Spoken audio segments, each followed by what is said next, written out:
everybody, a warm welcome to Wisdom from North, the place where we're diving into the deeper meaning of life and asking the big questions.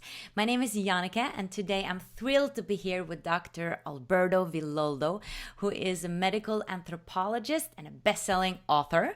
And for over 25 years, he has been studying shamanism and ancient shamanic healing practices. And through his many expeditions to Peru and to the Nazca Lines and beyond, he has collected a body of knowledge of the ancient shamanic healing practices that he's now sharing in his books and through the Four Winds Society, which he established in 1984. Hello, Alberto. How are you? Very well, Jannike. Very good to be with you. Happy to be on your show from the far north and the far south. Yes, I was very excited to be speaking to you. I mean, I've known of you for years, but then I interviewed Jeanette Mantel, who has been working with you in Sweden. And then I thought, now it's the time. Now I'm just going to write you. Good. And I'm very fascinated by your journey because I really want to delve into what you have learned, from the wisdom keepers, from the Laikas. But you started out as a professor in San Francisco, and I'm curious about this shift. Like, you were so successful there, you had a really secure job, a safe job, and then all of a sudden you decided to go to the Amazons. Can you tell us a little bit about why you made that choice? My mother still asks me occasionally, she says to me, when are you going to get a job like you used to have at the university? And I go, but mother, I lecture around the world. I've published 15 best-selling books. And she says, oh, but it was so nice when you had a job at the university. So when we were studying at the Brain Laboratory, we were looking at how we can create psychosomatic health, because we know we can create psychosomatic disease. In fact, all of us became experts at psychosomatic disease at the age of 6. That when we didn't want to go to school that day, we could develop the symptoms of a cold or the flu in 20 minutes, and then the school bus would go by and we would be feeling great again. But how do we create psychosomatic health? How do we use the resources of the mind to create health? And to do that, we couldn't do it by studying the brain in the laboratory. So I went into the Amazon and the Andes to work with people that did not have technology, that did not have brain scanning machines, that did not have electron microscopes, that only had the resources of the mind, the amazing capabilities to create not only health, but their ordinary world. When I went to these villages, I was received and welcomed as a healer. And because many of the places I went to had never had contact with a white man, but they had been exposed to the illnesses of the West. And there were babies with big bellies, with parasites and skin worm, and the things that we can treat very easily in the West. So I took Western medicine with me. Western medicine is actually very good for these sort of things. So they welcomed me as a healer. Of course, I was just bringing medication. But then they started teaching me the techniques, their magical techniques for working with the invisible field, with the energy field that surrounds the physical body and that organizes the body in the same way the DNA does, but even more so because it does so over many lifetimes that we come back into this earth. It contains the memory of all of our previous existence, as well as the codes for how we're going to live and heal and possibly die. Yeah, let's dive into that because you mentioned, I've been reading this book. It's in Norwegian. It's called, I think, Mending the Past, Healing the Future Through Soul Retrieval. And you were talking about wisdom keepers. Can you first tell us what a wisdom keeper is? Is that the people you met? Were they called wisdom keepers? Now, Jannike, show me the book again because it was off camera. I haven't seen the Norwegian version. Oh, great. Yes. Oh, I like the cover. Don't move it so much. Good. Excellent. Thank you. Well, that's very nice. So the wisdom keepers were old men and old women who were the shamans. Not everybody's a wisdom keeper. It's like you go to Norway and you say, Norwegians, you must all be reindeer herders. And of course not. Maybe there's 2% of the population that is. And it's the same in the Amazon. 1 or 2% were the wisdom keepers. They were the libraries of knowledge.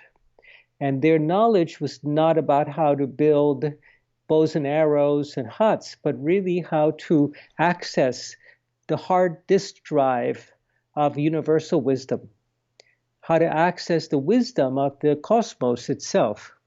So they were not only the wise keepers of a body of knowledge, they knew how to connect to knowledge itself that exists outside in the great field of the planet. Because the field, the information field of the body, the electromagnetic field, the energy field is an information field. And the energy field of the earth is also an information field. And the energy field of the sun and the cosmos is an information field. It contains the wisdom. And it's how you connect to it that makes you a wisdom keeper.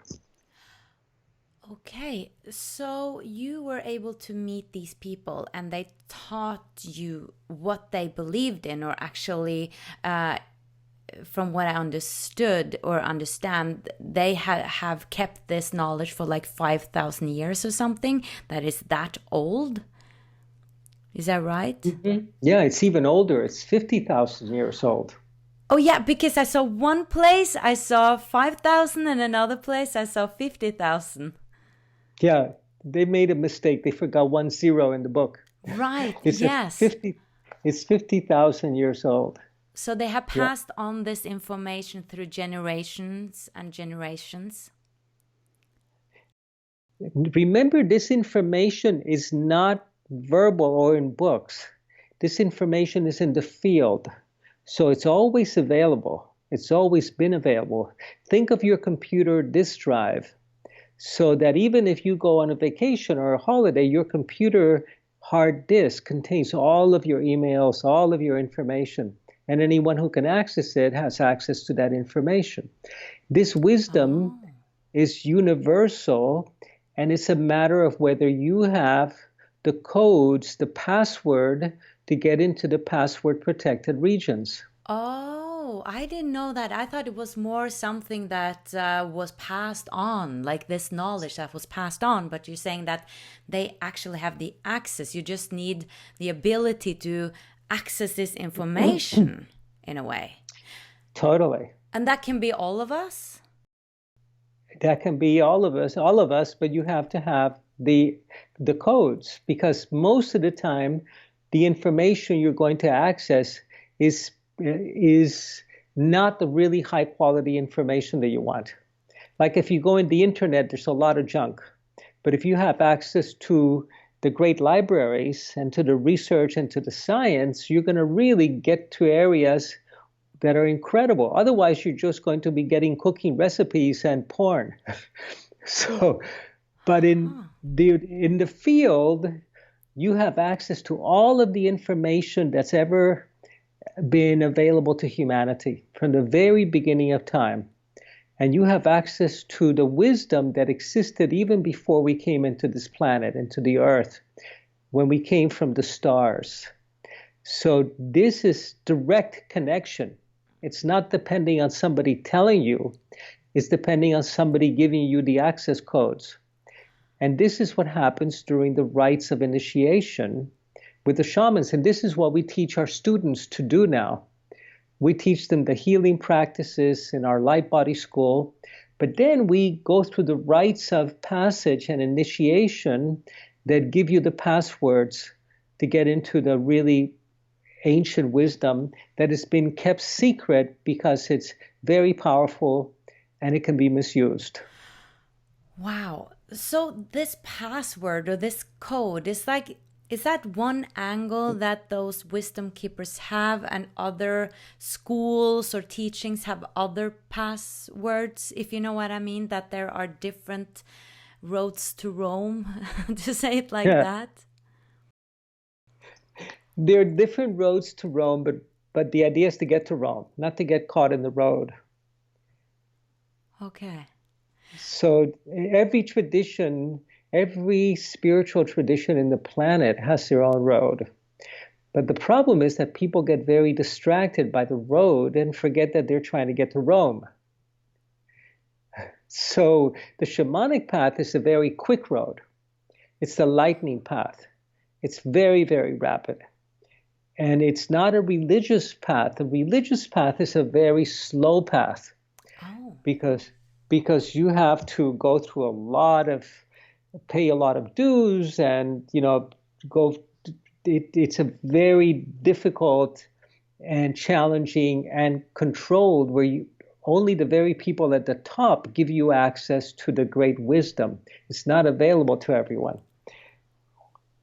In the religious traditions, the Egyptians, for example, had an amazing religion, but it was designed to keep people building pyramids, not to help people journey to the stars. So if you were a good worker and carried that stone up the pyramid, you would get your reward in heaven. So the religious tradition is not necessarily giving people the deep truths, but rather keeping them more in slavery, like the Egyptians did, to build their pyramids or to build their economic empires or to build their. So this is the difference with the shamanic path, which is a very direct path. There's no pyramid building involved. In order to heal the body, you have to heal the soul first and the spirit. And the way you heal the spirit is by recovering the parts of your soul that were split off as a result of trauma. And it's not only the trauma that you have experienced, but maybe the trauma that your mother experienced when she was pregnant with you. So that if she could not trust in her partner to be there, or if she experienced physical or emotional trauma, you were born already with part of your soul lost or missing. And if you had a physical accident where you perceived great danger or childhood abuse, and suffered trauma, then part of your essential self split off. It was too painful for it to remain there. And what the shaman learns to do and what we teach our students, and for those of you who are interested, may I mention our website that people can get more information? Sure. Yeah, sure. At our website, the4winds.com, we have quite a bit of information on the soul recovery process. When you're able to recover the energy, see what happens is that the heal part leaves and what stays behind is the wounded part. And we all know many people that are the living wounded. They're living their wounds out. And the heal part is left. So you have to call the heal part back and invite it to come back. And sometimes it says, why should I come back? I mean, look at your life. Look how busy you are. You want to have more love, more fun, more friends. You don't have any time, and you're in a job that's killing you, in a relationship that's miserable. Why should I come back? So it'll give you a list of things to do. You got to eat better, exercise more, get a different job, change your relationship. Things that are sometimes uncomfortable. But is this actually an aspect of you, like a part of your soul that is lost? Yeah, it's part of your energy. And when you recover it, suddenly you are complete. And then your relationship gets right, your job gets right, your diet improves, and your health comes back. But until you recover your soul, you cannot recover your health. This is a really important part of the equation. And this is part of the shamanic path in a way, is it? So that the part of that password or code, like you need to heal yourself before you can actually access this knowledge that you were speaking of? Yeah, if you're wounded, you cannot have access to this knowledge. You will only be given access to that which will help you heal first. Okay, so kind of step by step. Yeah, it's almost like if you're bleeding and you go to your hair cutter that you want to have your hair cut to go to a beautiful party, first you got to stop the blood, and then you can do your nails and do your hair or do your so if you're hurting, the first thing you need to attend to is that which will help you heal. Now, this is what I'm telling you is a tradition that exists in Norway, has always existed in Norway and in the Lapo areas. And the fact the word shaman comes from the northern regions of Europe. And so this is a very familiar practice for the Nordic peoples. And it's only with the coming of Christianity, because the shamanic practices are very feminine. They're of the feminine, they're of the goddess. They're not masculine. They're not about the god. They're not about the pain and the suffering. They're about the bliss and the joy.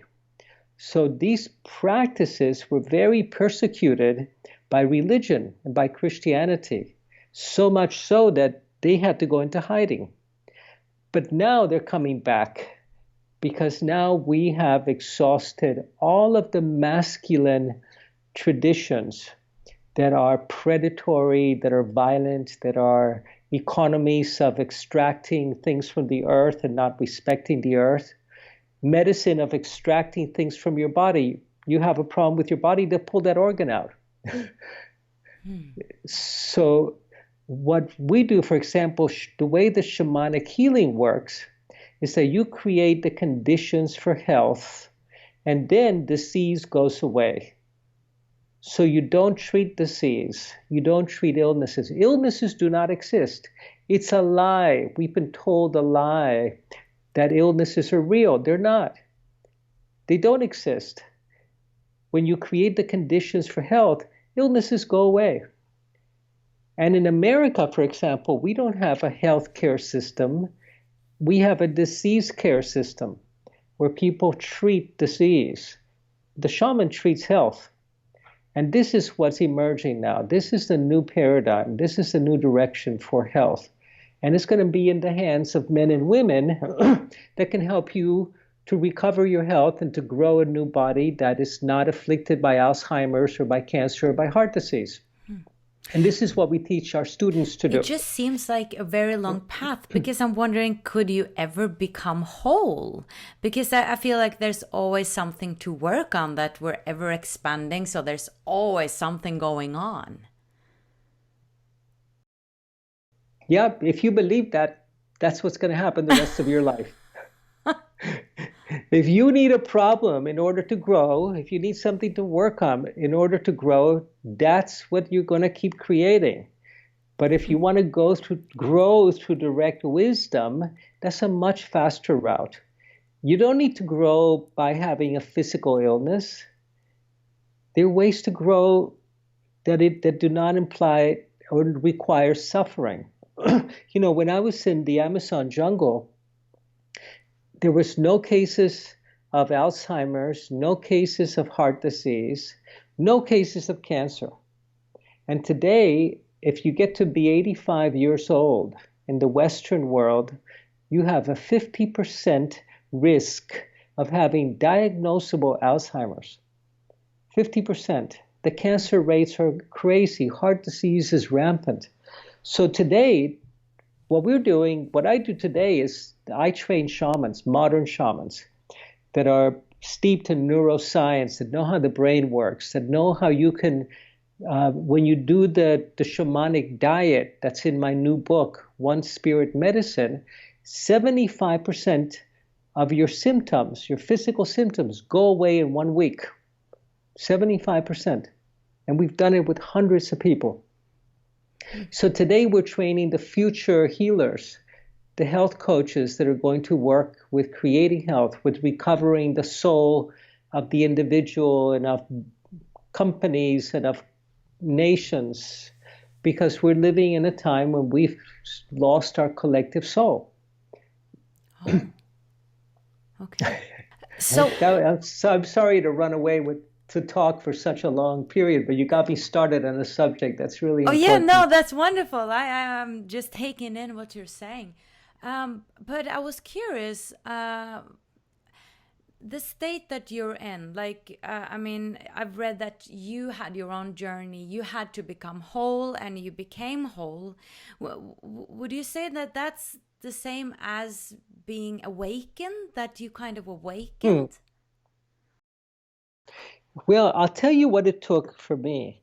As a medical anthropologist, I have been in Africa, in the savannas in Africa. I have been in the jungles in Indonesia and in Asia and in Thailand. I have been in the desert in Egypt. I have been in the jungles of Brazil and Peru. And I had picked up parasites and bugs along the way. And then 5 years ago, I was feeling very tired and I went in for a medical exam, head to toe, complete medical exam. And a few days later, my doctor calls me and says, you know, Alberto, you should be dead. Oh. And I go, well, is that the good news or is that the bad news? And he says, we had to put you on a world map. You had parasites in your liver is destroyed. You better come back immediately to Miami to get into and check into a hospital and get on a liver transplant list. Your heart is full of holes and your brain has parasites in it. So I went, my God, no wonder I'm feeling terrible. I had traveled around the world and picked up bugs and parasites, and they were destroying me. They destroyed 3 organs in my body. So then I used Western medicine to kill these parasites because Western medicine is really good at killing things. But now I had a liver that did not work, a heart that was full of holes, and a brain full of dead bugs. And so that's when I used shamanic energy medicine, in what's in my last book, One Spirit Medicine, and I grew a new body. I grew a new liver. Today I have a perfectly whole liver. In fact, 2 days ago, I went for my most recent medical test. They said that I have the liver of a 19-year-old, a brand new heart with no holes in it, and a totally healed brain. So what I did is I grew an entirely new body. And this is what we're teaching. Amazing. So This is what you're using both, like Western medicine and shamanic healing medicine. That's what you're saying is that like the best balance? Is that the best way of doing it? Like using both? I use Western medicine to kill the parasites, but Western medicine doesn't know how to grow a new body. Shamans do. In fact, you know how to grow a new body. And you know how we know that you can grow a new body? Because you did. You grew one. When you were little, you grew a body. So this is now in password protected regions in your DNA. And if you can hack your field, if you can hack, you know what a hacker is, right? If you can hack your biology, you can switch on these genetics again to help you grow a new liver, a new heart, a new brain. Because remember that there's nobody in the planet that's older than 7 years. Because every 7 years, you grow an entirely new body. Every molecule in your body is exchanged. But since the part of your DNA that renews your body is not active, you don't have the passwords to get in it. You're just growing a slightly older and more wrinkled version of yourself. But what I did was through shamanic energy medicine, is to break into these password protected regions. And I have a new liver, a new heart, and a new brain. And I feel, in fact, just a year and a half ago, my doctor said, you probably will never be able to walk again. I went on a 200-kilometer walk in Nepal at 4,000 meters altitude. Amazing. So we can do this. We can do this. And what I do today is train modern healers in how they can help themselves and set up a new career helping their clients to maintain their health, to get their health span to equal to their lifespan. I get many questions. I know we don't have too much time, but you said that in a way illnesses was a lie. It's not real, but you still got those parasites and everything. I mean, that's kind Oh, of real. the Yeah. parasites were real. Yep. So you But can get ill, even though we are you can, maybe awakened or, whole what? or. No, you can. Your body can get sick. You have Okay. people that are sick. Sick people exist. Illnesses do not exist.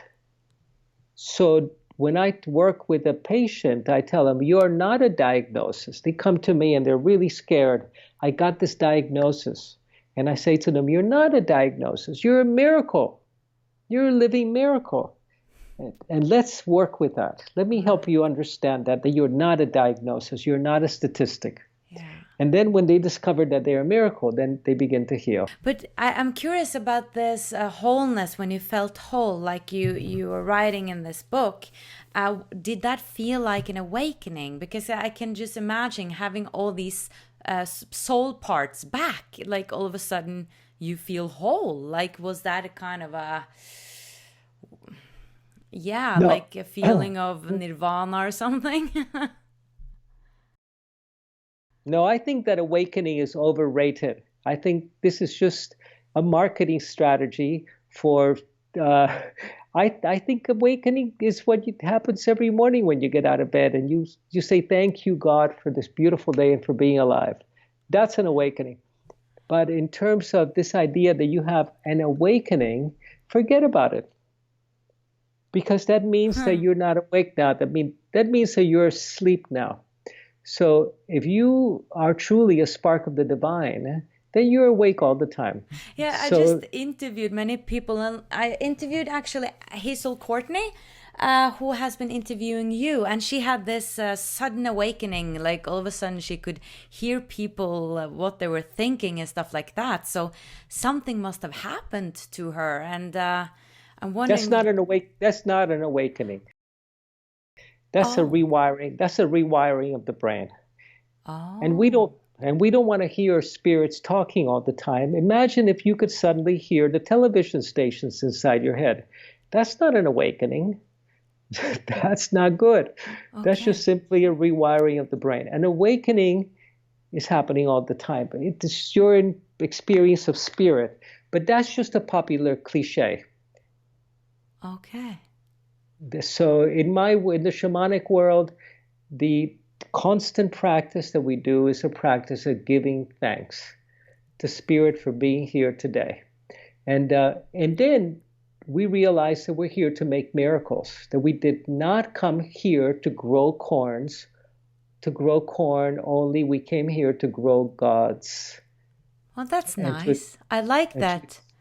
and to experience our godlike nature, including the ability to grow a new body that ages and heals and dies differently. So don't shortchange yourself. Know that you have these possibilities, and we're here to develop them. Right. So, Janneke, I'm going to need to sign off in a couple of Yes. days to spend time with you. Thank you so much. Thank you so much for this, and good luck with all your wonderful work. Thank you. And look at my new book, One Spirit Medicine, and it has exactly the ingredients for how you can do this in 7 days. You can begin Wonderful. to grow a new body that ages and heals and dies differently in 7 days only. It sounds amazing. All right. I'll take a look Thank at it. you. Thank you. Blessings. Bye-bye. Thank you. Bye.